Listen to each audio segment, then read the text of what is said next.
me invitaron justamente para analizar el caso Gloria. Dos cosas antes de empezar a hablar de este caso. El primero es que cuando uno está dentro de la empresa, cuando uno tiene que manejar una crisis, naturalmente hay una serie de elementos que no necesariamente ve, porque estás dentro del balde. Es como estar dentro de un balde rojo, todo lo ves rojo. Y es por eso que necesitas otros ojos para manejar una situación de crisis. Para eso hay ayuda externa, pero para eso también tienes que involucrar a diferentes áreas dentro de la organización. Y manejar una crisis no es fácil, es complejo. Y el otro elemento es que cuando sucede la crisis, analizarla desde fuera es muy fácil y a veces es muy osado opinar. Entonces, con el caso Gloria y con cualquier caso de crisis, seamos prudentes. Es una oportunidad para aprender de los aciertos y de los errores, pero finalmente no hemos estado en la posición de las personas que han estado manejando la situación. Entonces, seamos prudentes y un poco generosos con la oportunidad que nos ha dado Gloria de poder aprender de una situación de crisis reputacional. Pura vida, o ahora más conocida como mezcla láctea compuesta, ¿no? A ver, creo que todos hemos experimentado este caso y lo hemos vivido, incluso hasta hemos participado de alguna manera de finalmente esta situación de crisis. ¿Qué cosa pasó? El caso de Gloria ha tenido muchísimos hitos. Mi descripción, y lo conversábamos backstage con los otros ponentes, es que esto ha sido como la tormenta perfecta. ¿Alguien vio la película La tormenta perfecta? En donde 3 tormentas se juntan y simplemente se convierte en una cosa gigantesca. Bueno, esto fue así, ¿no?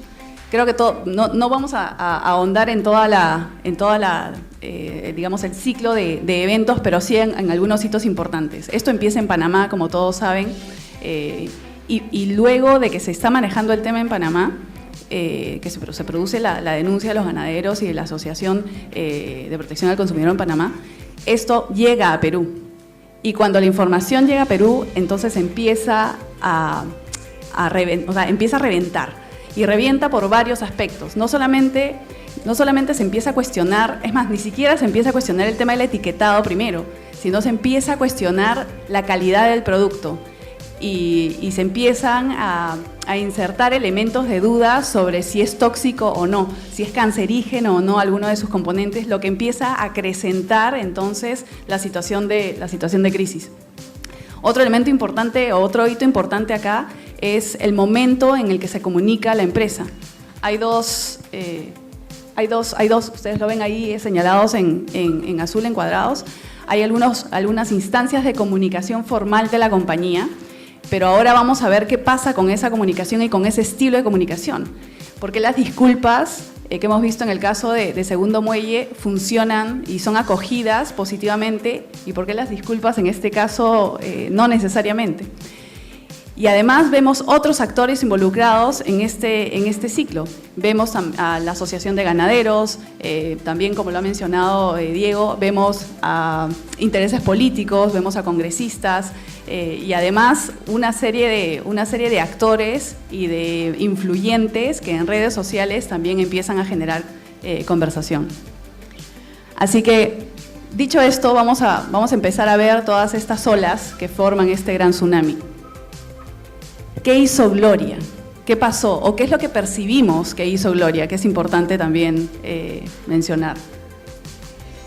Hay una primera comunicación, tanto en la red social, si no me equivoco, y también una comunicación escrita.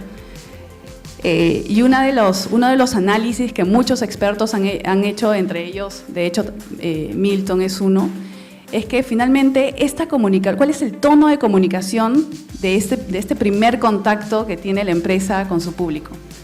Y naturalmente la primera pregunta es, cuando tú lees este comunicado, es ¿qué me está comunicando? ¿Qué me está transmitiendo?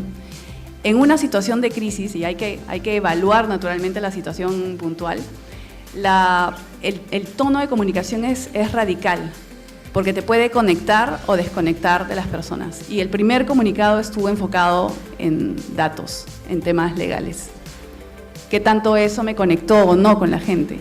Bueno, la explicación nos la dio la red social porque la respuesta de la gente a este primer comunicado fue negativa. No vamos a entrar a leer varias de los escritos, de hecho he tenido que tapar algunas palabras ahí porque son un poco fuertes, pero la respuesta fue de desconexión. Estamos hablando de Gloria, ¿no? La leche Gloria, una marca con la que todos, o la mayoría, hemos crecido, nuestros padres han crecido, ¿no?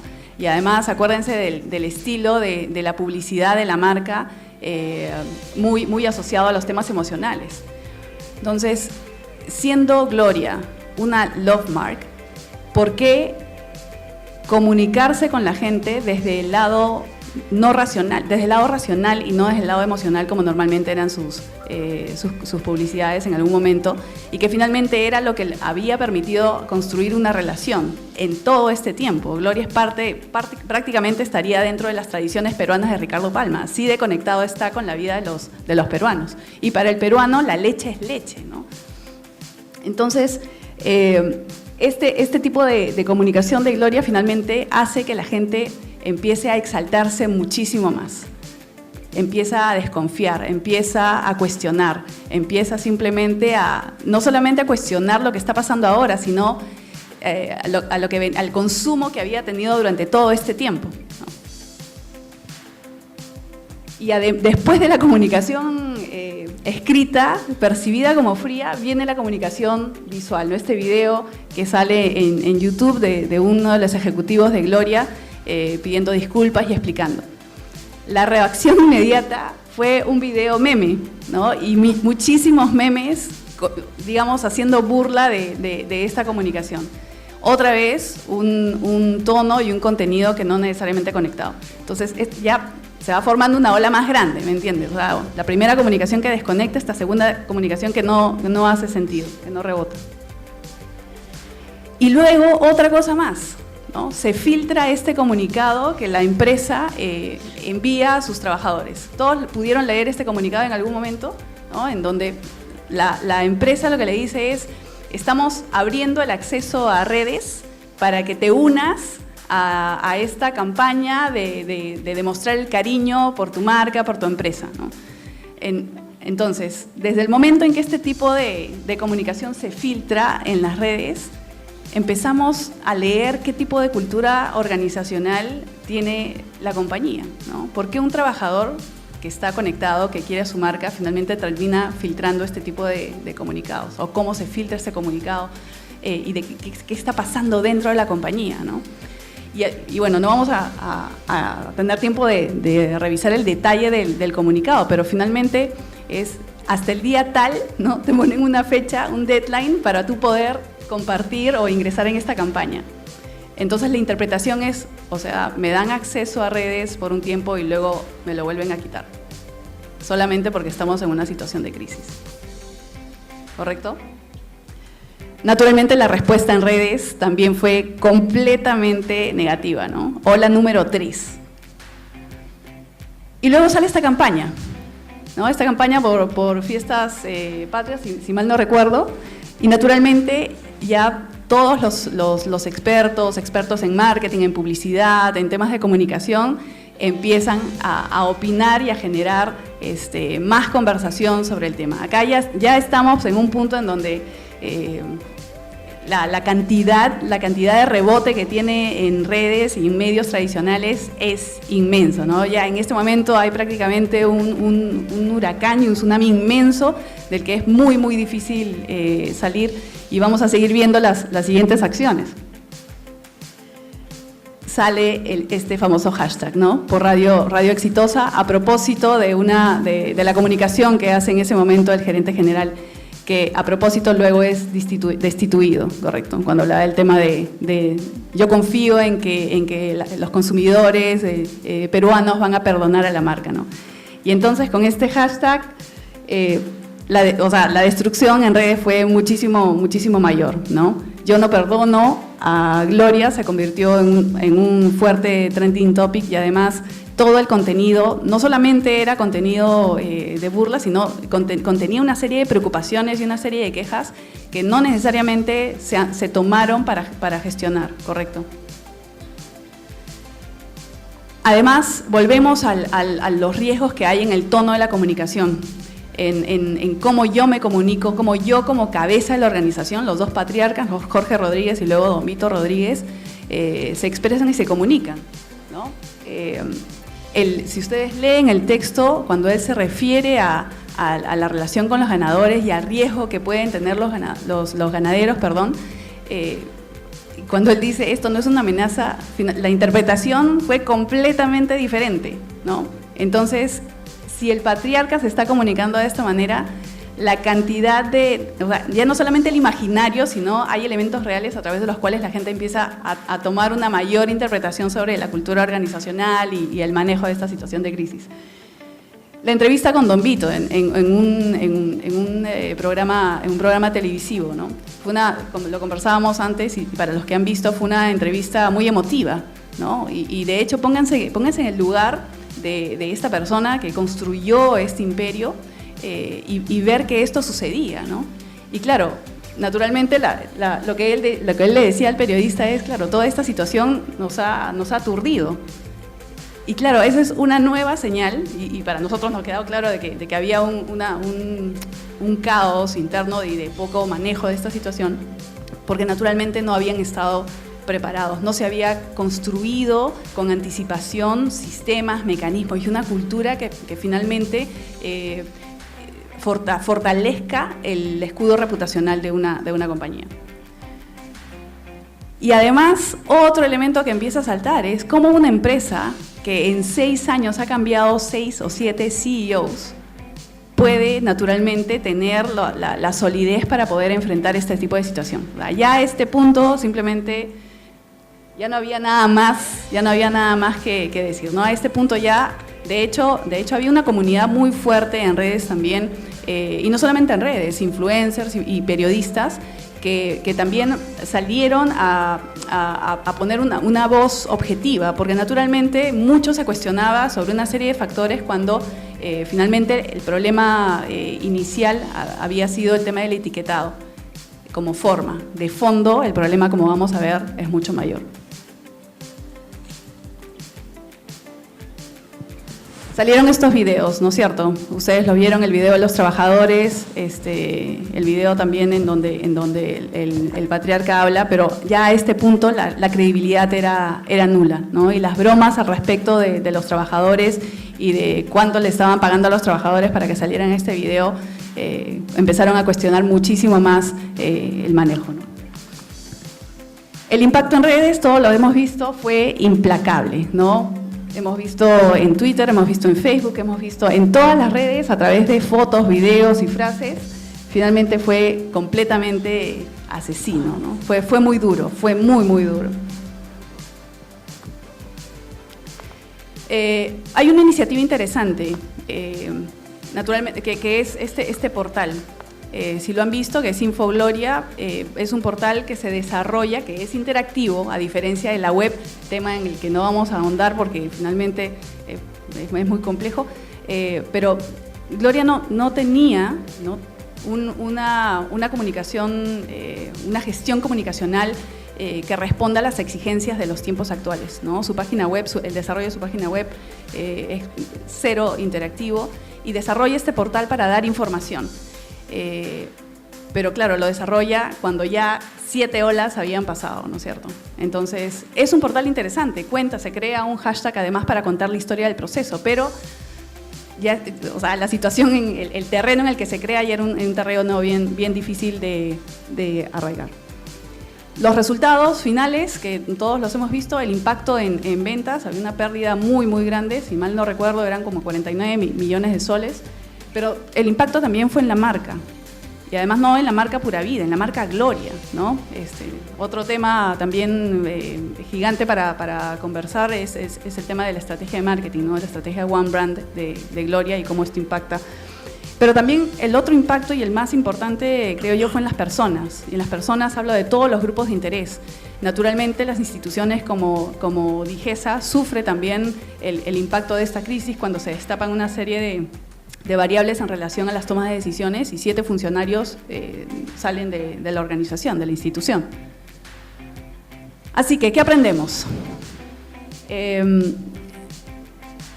Varios elementos, y voy a citar acá algunas frases que también expertos que han escrito al respecto del caso nos han compartido.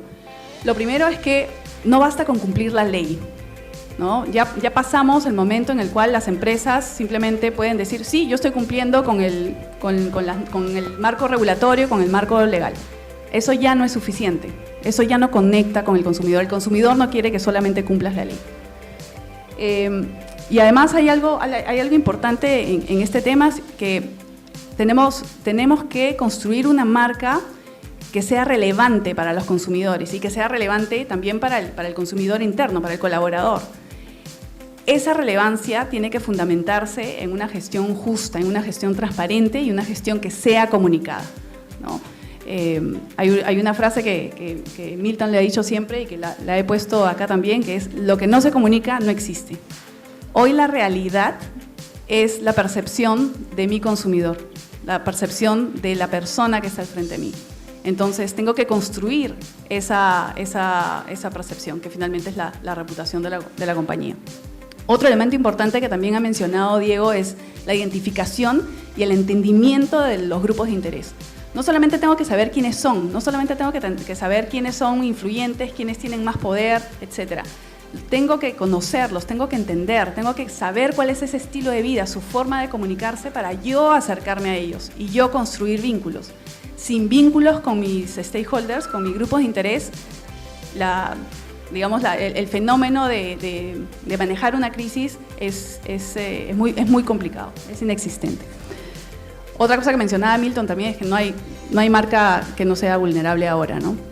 Creo que hay mucho empoderamiento y el tipo de consumidor es tan distinto ahora que necesitamos cambiar nuestro modelo de negocio, que necesitamos cambiar la forma como nos relacionamos con nuestros grupos de interés. Este tema es importante. No es un tema solamente del etiquetado, no es un tema de publicidad, es un tema de cultura. La construcción reputacional pasa por varias dimensiones. Una de esas dimensiones es justamente el contenido de la organización, es la forma como la organización se desarrolla, y eso es un tema cultural.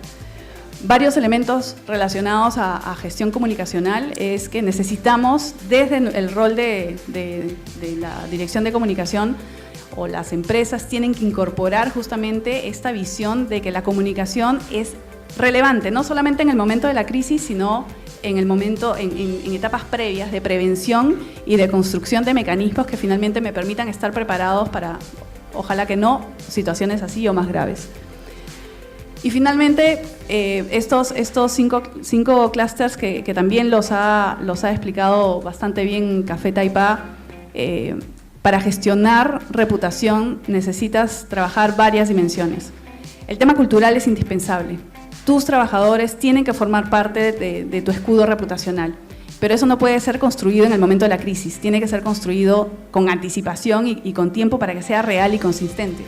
El contexto es algo que hay que tomar en cuenta. Si estamos en un contexto en donde la corrupción es gigantesca y la desconfianza es inmensa, necesito yo considerar ese contexto para cambiar mis estrategias.